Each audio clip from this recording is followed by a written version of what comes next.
Hi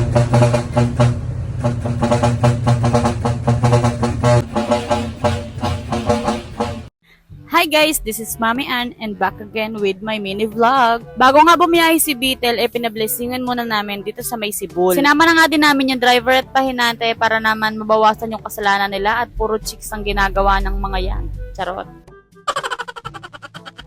Mabuti nga at araw-araw din palang may misa dito sa may Sibol. Kaya naman hindi na kami nagantay ng araw para makapagpa-blessing. Pagkatapos naman namin magpa-blessing, dumiretso na din kami dito sa may San Rafael. Bali, ipaparehistro na din namin, sabay na ng change name, tapos change color na din.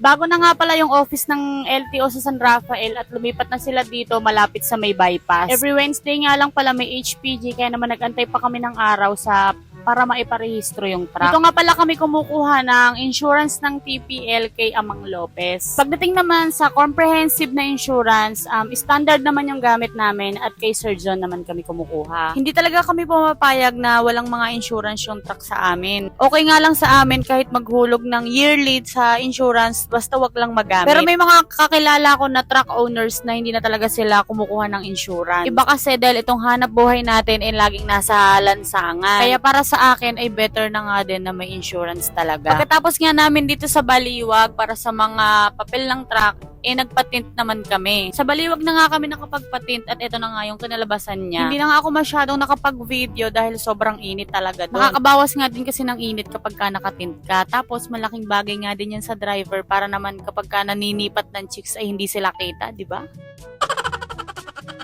At nung kinabukasan naman, naka-schedule na palang i-repack itong unit na ginagamit namin. Habang nakikita ko ang nagre-repack itong si Banjo, parang naiinggit ba ako. Para bang napaka-satisfying mag-repack.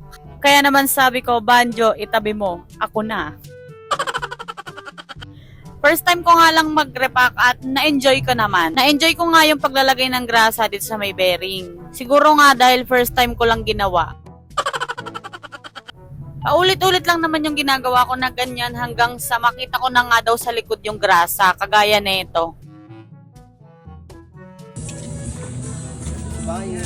Kapag ka meron ng ganyang blue, okay na yan.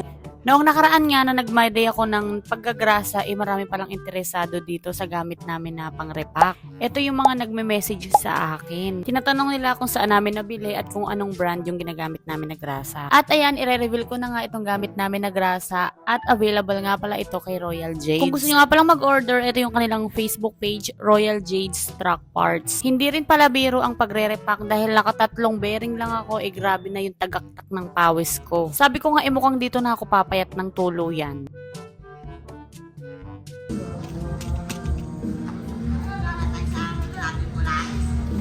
Sige, pwede ba ilabas yan?